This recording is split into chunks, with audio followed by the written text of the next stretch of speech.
Why does everybody love the SBL2?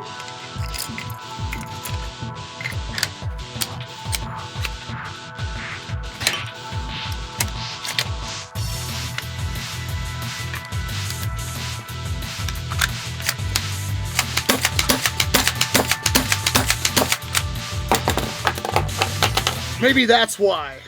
Over the years, whenever the topic of a mag-fed pump-action Springer NERF blaster pops up, I've always been asked, how does it compare to the SBL by Gavin Fuzzy?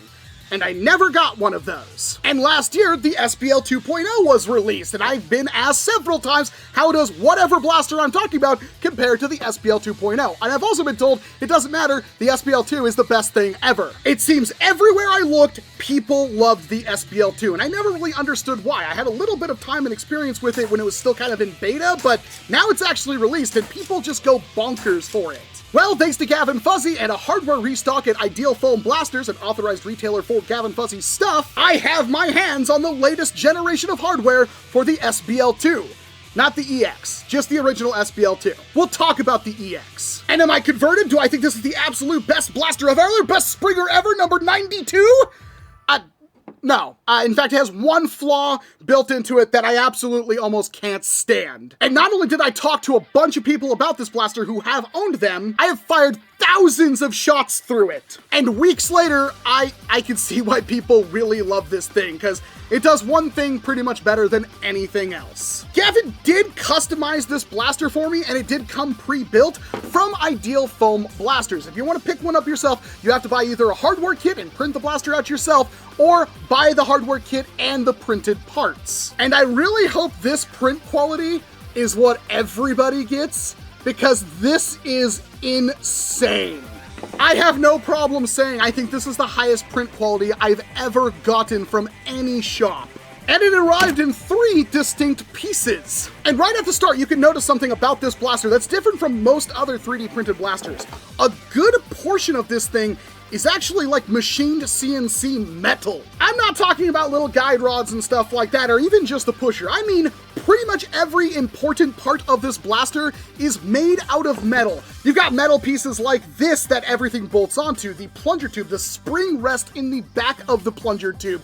This part right here, which looks to be like laser-sintered aluminum from a printer or something like that. It is actually crazy. The ram, the arms for the ram, the pusher, this big part right here, which all this stuff bolts onto, and even the part that holds the barrel is all metal. And one consequence of that is that this blaster is hefty. It's over 6 pounds. It's one of the heavier blasters I've ever taken a look at. But this is the entire blaster. It did come with 5 springs. Each one has a little bit of paint added to the end of it that, when cross-referenced with the build instructions, will tell you what velocity you can expect from standard Worker Gen 3 darts. From 135 feet per second velocities all the way up to 235 feet per second velocities. And normally for videos like this, I just take the red spring, the highest velocity spring, slap that in there, and we'd be good to go. But I found using the blaster with the strongest spring actually not very fun. The prime is considerably hefty, especially for the length of the blaster, and I opted to use the middleweight spring, the yellow spring. This is actually the spring that Gavin recommended to me himself. And for our blaster here, we just take our yellow spring, we'll just put that down in the plunger tube so it sits in there. We'll take our plunger head. This is one of the parts that's actually not metal, but it is machined Delrin, and it is incredibly smooth and nice. We'll just pop that into the plunger tube. That is good. We'll take our front half of our blaster here, and we'll line that up so it sits on those rails, slots together like that, and then it's actually held together by 2 pins, which means if you want to take this thing apart and service a plunger tube, change out the spring and so forth, it's literally just popping out those 2 springs, yanking them out, swap your spring, put it back together. You can do it in seconds. Our barrel we can just put in the front of the blaster like so, push it all the way back, and then tighten these screws on the side, which holds our barrel in place. And like that, we actually have a functional NERF blaster. Put a couple of darts in our Talon mag here, put that magazine in the Talon magazine well. Yeah, it's really good. But of course, we probably need a stock for this thing, so we have a stock here. It's got these nice big metal multi-positional arms on it, and the button matches the rest of the aluminum pieces on it. Pull out our stock. We've got this part right here, and we've got this Picatinny rail right here located on this metal part. Slide that up and into place, and then we can take the screw, and just thread that through. Push down a button like so, and we can actually lock our stock into 3 different positions, or technically a 4th, which is all the way closed like so, for transporting the blaster. Up in the front, we've got a 16mm outer diameter barrel. Will work with pretty much every single B-car or SCAR you want to put on there for muzzle stabilization, so we'll just use the matching Gavin Fuzzy one. Nice B-car right there. It's got these roller bearings that actually add a spin to your dart as it exits the barrel and stabilizes it in flight, which increases your accuracy. Behind that, we've got one long Picatinny rail running across the top of the blaster, and we do have a pump grip right here. It is a foregrip, but it's also connected to the entire priming system.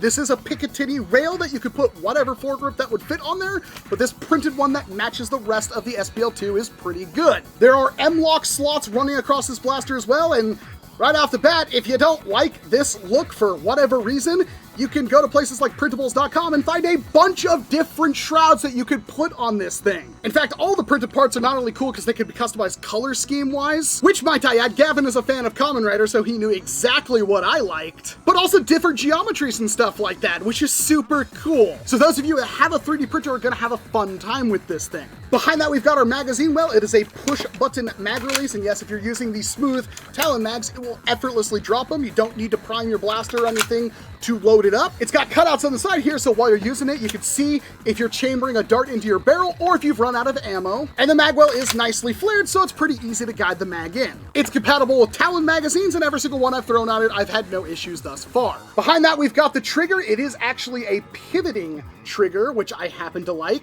and it's incredibly smooth. I can prime this thing back, and yeah, the trigger's locked up nicely. A little bit of a break, and it's super smooth. The grip geometry is awesome. It's very comfortable. It's nicely textured in different ways. It's thicker at the bottom for the meat of your hand to grab onto. It's got a little lip right there so your fingers can't slide off of it, but it is thinner at the top towards the trigger, so it's effortless to reach said trigger. And then moving all the way to the back, we've got quick disconnect points right here located on this. The stock that came with the blaster also has quick disconnect points. You can swap this out for any other Picatinny mounted stock options, especially if you want one with a buffer tube. And the multi-positional stock is great, but even at its longest setting, it's not quite there. I need a couple more inches to comfortably use this thing. I can use it, and it is meant to be compact, but I kind of wish I had a little bit more, like one more notch. Are we seriously done with phrasing? And the SPL2 also has its own custom printed iron sights. They kind of remind me of like SCAR H sights a little bit. It's a nice clear peephole in the rear, and then a blade in the front with some supporting blades right there so you can line everything up. So of course there's a ton of customization you could do here in regards to barrel length and spring weight. But I get the feeling this blaster was almost specifically built to hit around 200 feet per second. Because with that middleweight spring, this prime is just unbelievable. I don't think I've ever used a blaster that has that nice of a prime. It is super light and smooth, and you get that satisfying hefty click that tells you it's all the way back. It just feels incredible. You go down spring weights, it feels like you're priming nothing at all. Nothing at all. Nothing at all. Stupid sexy Flanders! But the higher spring weights are a bit of a challenge to overcome. You can use them and you can hit some pretty good numbers, but if you're interested in hitting those higher velocity points, you should probably spring for the SPL2EX, which is a new blaster that's a modification of the hardware in the printed files for the SPL2 that gives you a longer prime with a larger plunger tube, which will overall increase the length of your blaster, but will let you hit up to about 280 feet per second. But of course, if you don't want your blaster to hit that hard and you want to save a couple of inches, this is the way to go. Are we not saying phrasing anymore? And to be fair, I really like how compact the SPL2 is. This thing is perfectly dialed in for that 200 feet per second velocity mark. The accuracy is just astounding. The thing is, I think I've had more precision and higher numbers using other blasters. I found the SPL 2.0 to be far more consistent over time than any of those other blasters. Part of that has to do with this extremely lightweight prime. There's no fatigue using the blaster, and that's a great thing. But there might be another reason why I can't get those high precision numbers out of this thing, and This is a problem that I actually had to stop everything I was doing, talk to multiple people, including Gavin Fuzzy himself, which is the scariest thing you could ever do, is to bring up a flaw or something with your blaster that somebody just sent out to you. And that was, I point this thing directly at you. It shifts.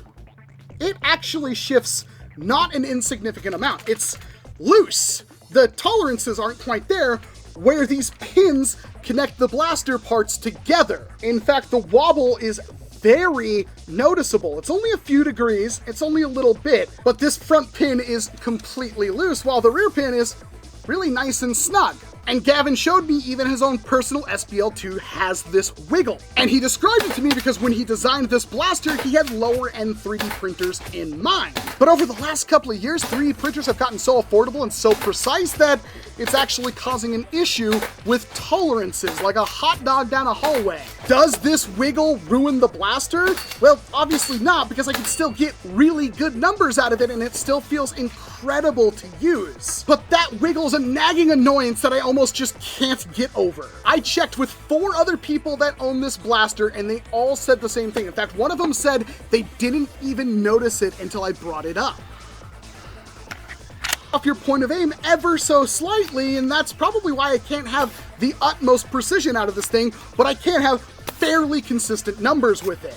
And honestly, those are the only complaints I have about this thing. It is fantastic to use. If I could just hand you this thing through the camera, you'd probably never want to touch any other pump action blaster again. This blaster is just a work of art. And I start to understand why people love the SPL2 so much. But is it the best blaster out there?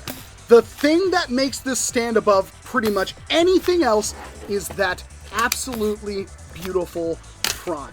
But because I'm looking at this blaster after the release of something like the Javelin M4X, the M4X doesn't have all these metal parts, and for that it is much lighter than the SPL2, but it doesn't feel as rigid. But the Javelin M4X also has a really quick teardown. It doesn't have this wobble. And the ability to just take off the stock and dial in the pre-compression on the spring so you can get within single digits of a velocity cap with one spring, not carrying around a bunch of these and hoping, and on top of that having to use different weighted darts and lengths of barrel, that is definitely something up for consideration if you want to invest in a platform like this. If you want beautiful, hefty, nice feeling blasters, there are gonna be people out there that like the heft and they like the smoothness of this prime. It's gonna come down to what you value out of a high-end Springer blaster. And that's why it's so hard to pick the absolute best pump action magazine fed Springer. That's why you see that title so much from so many different content creators, because everybody has a different idea, especially when there's so many of these at every price point. My favorite thing about the SPL2 is that once you see how it goes together with all of the nice heavy-duty metal parts and the really precision 3D printed designs all culminating together into this beautiful work of art, the amount of thought and effort that went into producing this blaster with so many different materials and manufacturing ideas cobbled together, it's absolutely mind-blowing, and it's what puts Gavin Fuzzy at the top of all of the designers in our hobby.